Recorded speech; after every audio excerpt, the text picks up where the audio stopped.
are DigiMe, and our service intends to engage young people to motivate young people to engage with volunteering and other so-called positive actions in the community.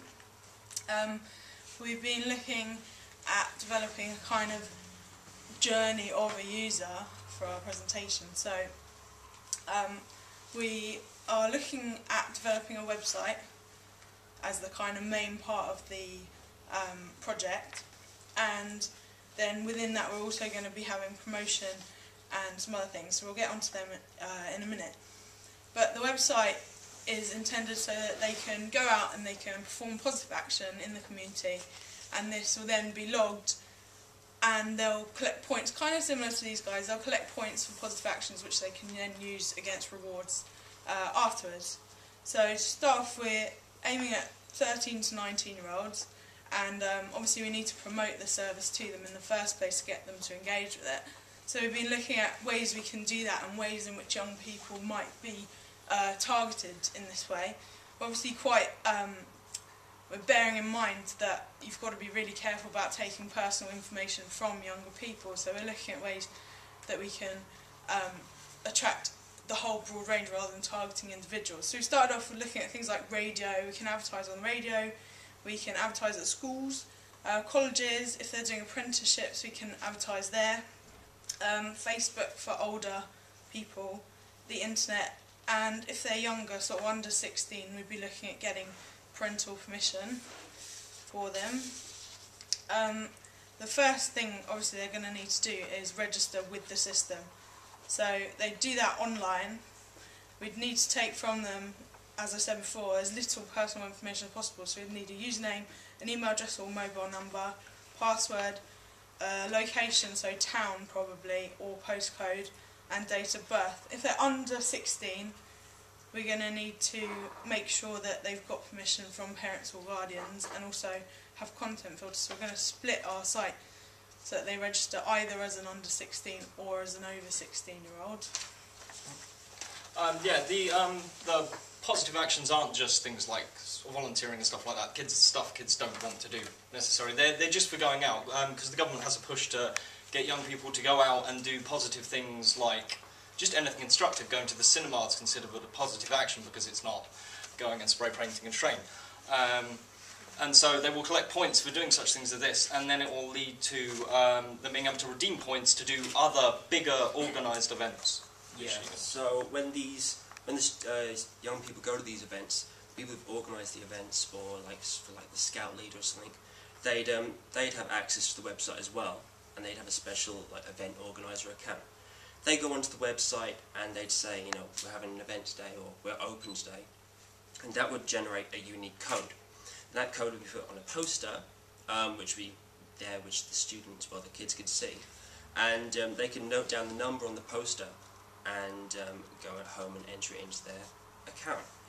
The event codes, what we had trouble with is making sure that one youngster saw the code and then texted it to all their friends, so everyone would get the points.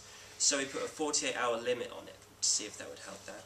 And also, for age-restricted events, for example, if it's something that only over 16s can do, and you're 13, you're trying to log it into the website, it won't allow you to. So there's various ways of redeeming your points. You can go onto the website and tap them in, or you can text them off using SMS. Obviously, for the younger users, it's got to be something about internet safety, about where they're sharing their details, and also parent guardian permission for them actually attending all the different events. Yeah. So basically, once they build up these points for doing positive actions, going to scouts, or even just attending school, I don't know how many people were involved in EMA, but you got your thing signed by all your teachers, you got some money at the end of the week. Same thing could be linked to this sort of thing. You get points for going to all your school things, and then maybe, say at the end of term, you get to go to an organised school event that gets you the day off school. Like we had something at my school where you got to go to Thorpe Park at the end of term if you had good attendance, which I didn't get to go to. But yeah, so the points will be redeemed, you'll be able to see a list of things, the original idea was to have gigs, kind of music-based events, kind of things that kids don't get to do that often. So maybe it could be like a big festival or something like that, or it could be, because I think the way to interest kids is to get them to do things that their parents wouldn't normally let them do, but because it's kind of an organised event within an official body, they'll be allowed to do. So maybe they could go to like an underage nightclub or something like that, something they're not normally allowed to do. And they'll log into their account, they'll select the event, and then they'll get an email through with their username on it. We forgot to mention the wristbands. They'll be able to print off like a ticket, an invite to this thing with their username on it, and then as part of the registration thing, they'll get given wristbands with their username on. So they'll go to the event, they'll give them their ticket, they'll show them a wristband, they'll be allowed to go to this event. And then it starts again, because they get to go to other things, get more points, and then go to other events. Again, some events may have to be age restricted because we are dealing with 13 to 19-year-olds, but there'll be a big difference of interest between those ages as well. So the exact events aren't fixed, but they would tend to be kind of bigger events involving all of them and their friends to encourage more people to go.